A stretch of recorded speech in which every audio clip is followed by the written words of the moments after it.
Hello les amis, je suis pas trop présent sur Facebook ces temps-ci, ça me lève un peu le cœur.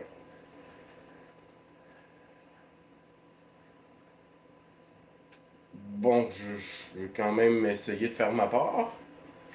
Fait que, petite vidéo sur un sujet duquel j'ai déjà parlé, mais mélangé avec un autre sujet, comme un dérapage, comme je fais souvent quand je parle de quelque chose. Oh, il me vient quelque chose à l'idée, puis je pense que c'est important que je vous le dise. Fait que c'est un peu ça. C'est une expérience qui a eu lieu. Bon, ben, je vais vous donner le nom de la personne premièrement. Je l'ai écrit ici. Dean Radin. D-E-A-N. Dean. Le nom de famille Radin. R-A-D-I-N. Radin. Dean Radin.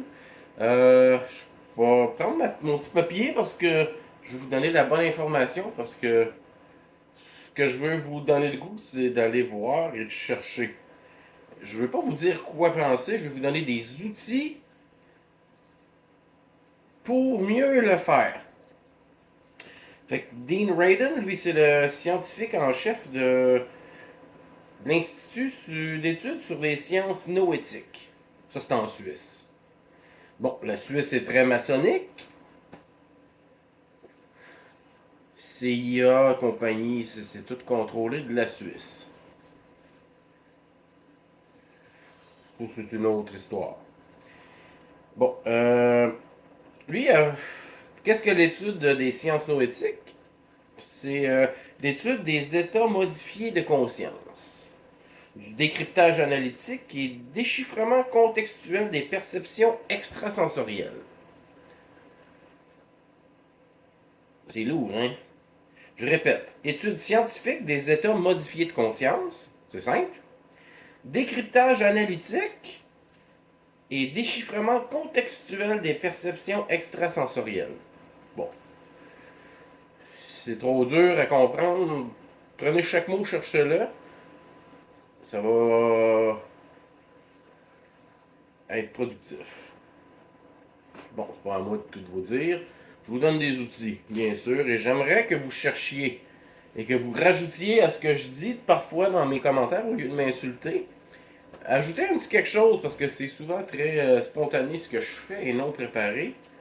Là, j'ai une semi-préparation. J'ai déjà fini de lire ce que je vous avais écrit. Les phénomènes de décorporation aussi. Ça, c'est quand on sort de notre corps, de notre enveloppe, de notre avatar. Bon, je vous dis pas que c'est vrai, que c'est pas vrai. Je voulais juste vous en parler. Vous en pensez ce que vous voulez. Vous faites ce que vous voulez avec ça. Bon, Dean Radin, lui, a fait une étude. Une étude. Une étude sur. Comme un peu l'effet placebo, tu sais. Mais différent. Il a pris 3 moines tibétains. Bon, moi, les moines tibétains, je trippe pas fort. On s'entend que c'est très maçonnique comme création. Mais bon, ils ont quand même un 80% de vérité qu'ils nous présentent. Il faut juste faire abstraction du 20% de mensonge. Ce qu'il a fait, c'est qu'il a pris du chocolat noir. Premièrement, il a pris des groupes isolés auxquels il a donné du chocolat noir normal et un autre groupe auquel il a donné du chocolat noir normal, la même affaire, mais béni par des moines tibétains. Et toute personne qui faisait partie de l'étude n'était pas au courant de ce détail, bien sûr. Dit-on. Fait ceux qui ont reçu le chocolat noir non béni ont eu moins d'effet que ceux qui ont eu le chocolat noir béni. Ça, c'est vérifiable. Je vous ai donné l'institut, le nom de la personne qui a fait les recherches. Fait que si vous voulez aller vérifier tout ça, vous faire votre propre idée, je vous le suggère fortement. Sinon, ben, je vous raconte un peu les grandes lignes. Fait que le chocolat qui a été béni a eu une influence plus bénéfique que celui qui n'a pas été béni sur les groupes isolés l'un de l'autre et qui n'étaient pas au courant du tout de l'expérience. Ben, des grandes lignes de l'expérience. Donc oui, le fait que le chocolat ait été béni a eu un effet bénéfique. C'est, comment dire, analysable. C'est des données hard data.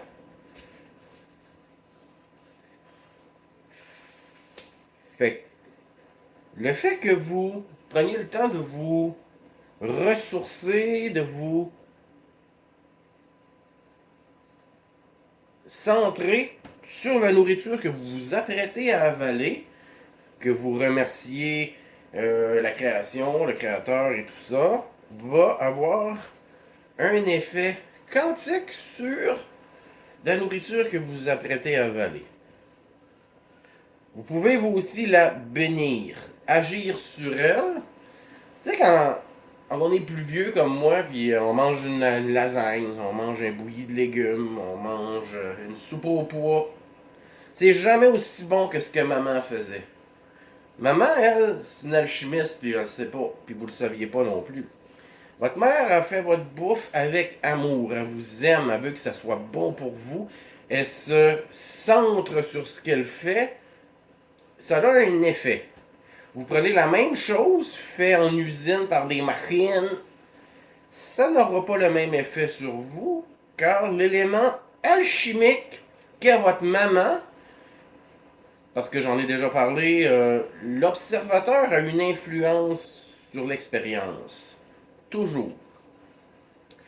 Comme j'ai déjà dit aussi, pourquoi votre ordinateur finit par planter à un moment donné? C'est à cause des champs magnétiques que vous apportez dans la pièce. Théoriquement, une machine n'est pas supposée de planter pour rien. Donc il y a quelque chose qui l'a fait planter. Et ça, c'est vous. C'est votre champ magnétique. Si ridicule que ça puisse paraître, c'est ça pareil. Trouve une autre explication du métal, des fils. En tout cas, c'est pas mal ça.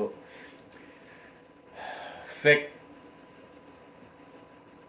je veux juste vous faire remarquer ça, que de prendre le temps de remercier le tout, Dieu, la source, appelez ça comme vous voulez, pour ce que vous avez dans votre assiette, va la rendre plus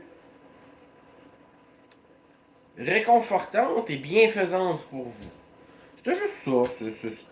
C'est un peu alchimique aussi comme procédé. Quand je vous disais qu'en moment vous faites votre bouffe, puis c'est toujours meilleur que quelqu'un d'autre qui le fait. Ou qu'une machine va le faire. Fait que la physique quantique est totalement réelle. On a une influence sur la matière. Puis ça, faut pas l'oublier. C'était juste ça. Bye bye. Et mes hommages à maman. Mais votre père aussi, tiens. Les pères, on est souvent laissés pour compte. Fait que mes hommages à papa.